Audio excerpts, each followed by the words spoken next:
In the last year, a lot of figures with what I like to call finally factor came out.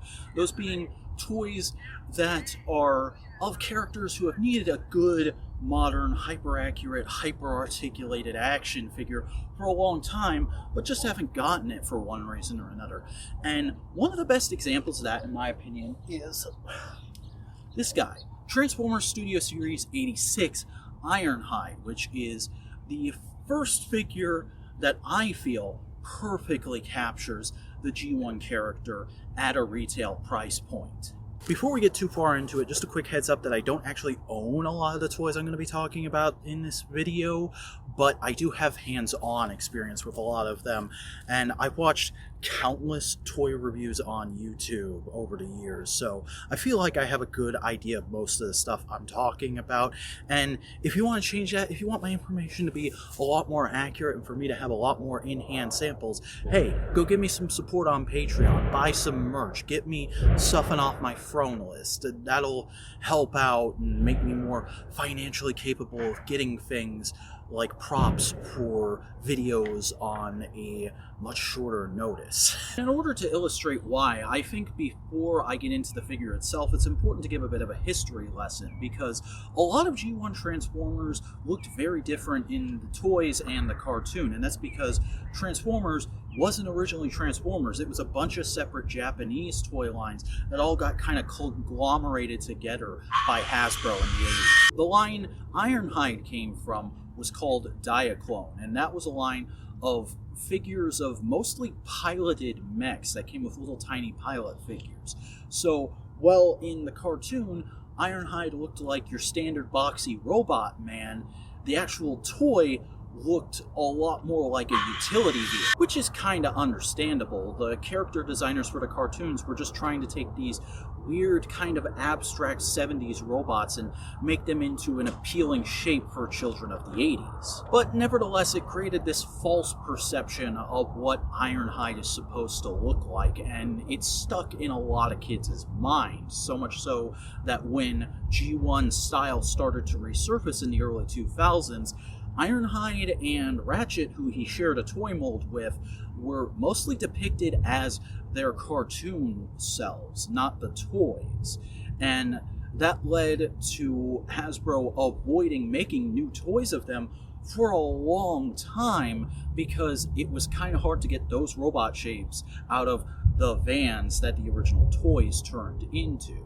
That's not to say there weren't any Ironhide toys up until very recently, though. There were two very different versions of the character in Transformers Energon and the Michael Bay movies, and those versions are still perfectly valid. They just don't interest me a lot or really apply to this video. No, the first new toy of Ironhide that really even tried to capture his G1 look was the animated figure, which came right at the tail end of the line, was a repaint of Cybertron mode Ratchet, and didn't even really get that much exposure in the cartoon. He was a very minor character that only really appeared in flashbacks, because animated was kind of the beginning of every show having mostly the same main cast and just giving us cameos from other characters from the franchise's history, even though the franchise is about constantly introducing new characters to sell toys of. It was also around the same time that we got Universe Ironhide, which was the first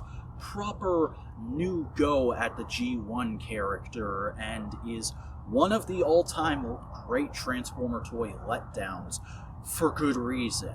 The transformation is a complicated mess. Both modes are really loosely held together, and the alt mode itself has the comical factor of having so many panel lines that it looks like you've already smashed it with a hammer and glued it back together again. Just a shit figure from top to bottom. The first actually satisfying new version of Ironhide would come in the form of the Masterpiece, which by all reports is a great faithful recreation of the character. It has a hyper-accurate van mode, a really close version of the cartoon character model for the robot mode, a fun and engaging transformation, and even some unique quirks of the original toy carried over, like the base mode that you can plug all the accessories into. But I never even tried to go for it because I was already getting out of Masterpiece by the time that thing was announced. I did like the ones I had, but at the time, Masterpiece was just something that was so expensive and happened so infrequently, and the toys themselves were so big, I didn't really see the point in collecting them anymore. But these days, I see the hustle, I respect it, it just ain't for me. Now, the first new Ironhide that I would actually get my hands on and enjoy was the Siege figure, which was only a couple years ago and does a great job at capturing the character's general silhouette. It was the first retail figure to really do that. The only problem is Siege was very much about hyper battle-themed Cybertronian mode. So while it's got the silhouette, a lot of the details of the G1 character aren't there. Some of the proportions are a little off. It's got this weird battle damage paint job, and the van mode is just a little too generic to actually be an Earth van. And then came the Earthrise figure, which, like a lot of that line, kind of just came off like a giant middle finger to the fans, because most of it was remolds of Siege figures to be more G1 cartoon accurate and have Earth modes sold as like retailer exclusive multi-packs. Ironhide himself came in a 2-pack with Prowl that was Amazon exclusive at a time when most online retailers were still adjusting to a post-Toys R Us world, and nobody had good shipping because the pandemic was right at its height. Seriously, I think most of us who missed that initial pre-order window just gave up on ever seeing Ironhide for anything less than a ridiculous aftermarket price. Last I checked, it was still going for $100 plus on eBay. So I was pretty resigned to the idea that I would just never have a good G1 Ironhide toy at that point, but then a couple of years later, Studio Series 86 started up, which was a subline of the already going Studio Series line that aimed to make hyper-accurate figures of the designs from the Michael Bay live-action movies. And say what you will about those movies, it's still a whole generation of the Transformers fandom that got their imagination captured by them. That is still there, it's still valid, and those people deserve to be marketed towards, which is why I was actually initially a little miffed with them inserting so many G1 designs into Studio Series. Don't get me wrong though, I do like G1. Why else would I be doing a video on this toy if I didn't like G1? My childhood was a combination of G1 reruns and the Unicron trilogy, which is why I eventually became okay with it, because A, the Michael Bay fans were still getting figures in every wave, and B, the figures they were releasing in the G1 style for Studio Series based off of the movie were actually pretty good. Most of them turned out to be actual bangers. Love that Hot Rod, love that Cub. A lot of them were just great pickups, and that's where this Ironhide comes in. We can finally talk about the toy that the video's freaking titled after. A lot of people were initially pretty upset about this listing, I remember, because it's at the Voyager price point, which is typically $35 these days, and he's about the size of your typical deluxe, which is the lower price point of $25. And a lot of people were going, where's the bang for my buck? There's not a lot in this box. But the fact of the matter is, over the last couple of years, Hasbro hasn't been so much pricing Transformers based off of their size. They've been pricing them based off of the engineering required to pull off that figure. That's why certain smaller figures go into the deluxe class price point, because there's a lot of engineering involved in making them happening, or maybe a licensing fee, maybe something like that. And in this case, I think it's fully justified that he's a Voyager instead of a deluxe. I thought that since on that fan stream where they first showed this guy off, they talked about the fact that there are so many new panels in his legs, because this is working off of the Siege mold, but there's a lot of sculptural differences and a lot of new engineering in his legs to get that van mode exactly as accurate as they want it to be.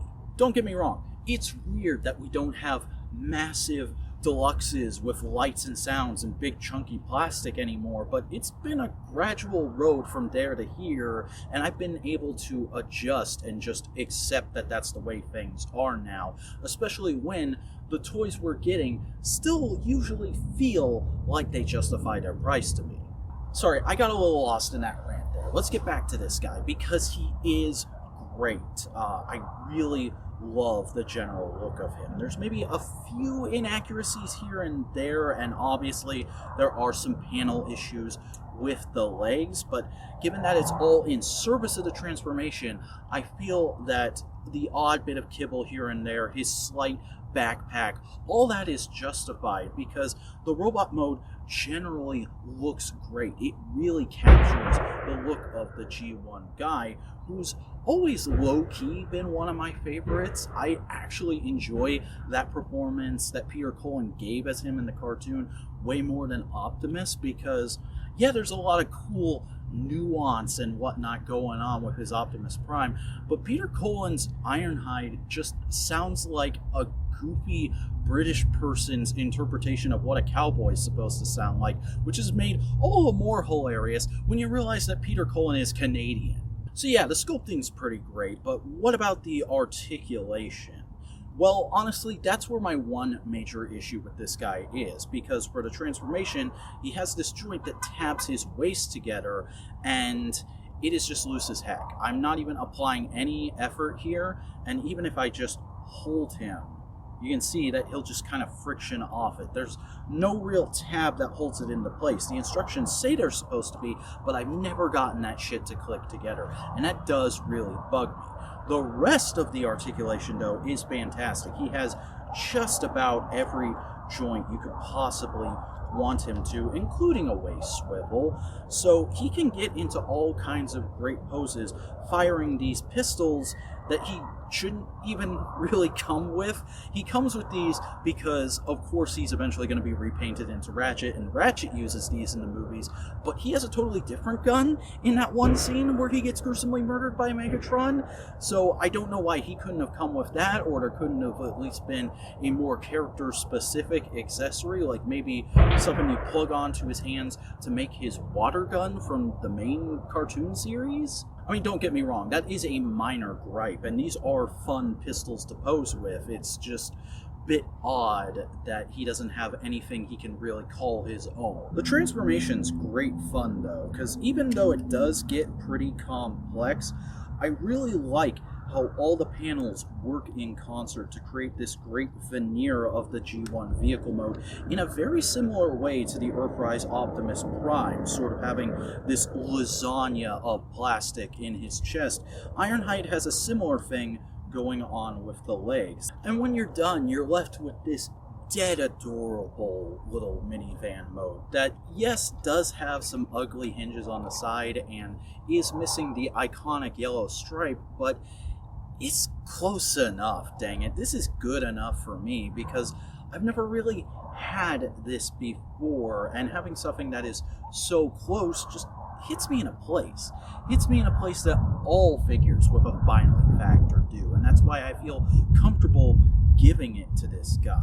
There's also the running criticism of this guy that he uses a little too much clear plastic in vehicle mode in order to give all the windows a nice semi-translucent look, because clear plastic does tend to be slightly more brittle than the opaque stuff, and there's no actual interior to look at. It's all folded up parts, but I've always been an aesthetics guy first. I like the look of clear plastic. I think it gives it a little bit more realism and a little bit more je ne sais quoi.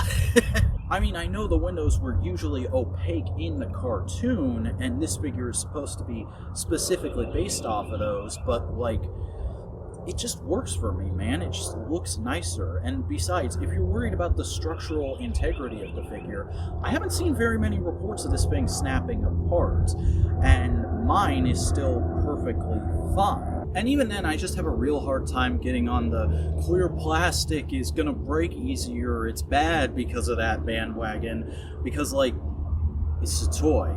It's an impermanent object. It's not meant to last forever. It's meant to be a cool thing to occupy your mind for a little bit. You gotta enjoy the thing while you can, and ultimately, that's kind of where I'm at with Studio Series Ironhide. That's the big reason why I give it the finally factor, because we're in a moment right now where a lot of G1 characters are getting their perfect figure. I mean, in the last couple of years alone, I've gotten a Blaster, a Huffer, a Soundwave, a Shockwave, a Blitzwing, all who seem perfectly good as a modern rendition of their G1 self at retail. And part of me feels like that means we're getting close for it to be time to give up chasing that ghost of the perfect modern G1 version of this character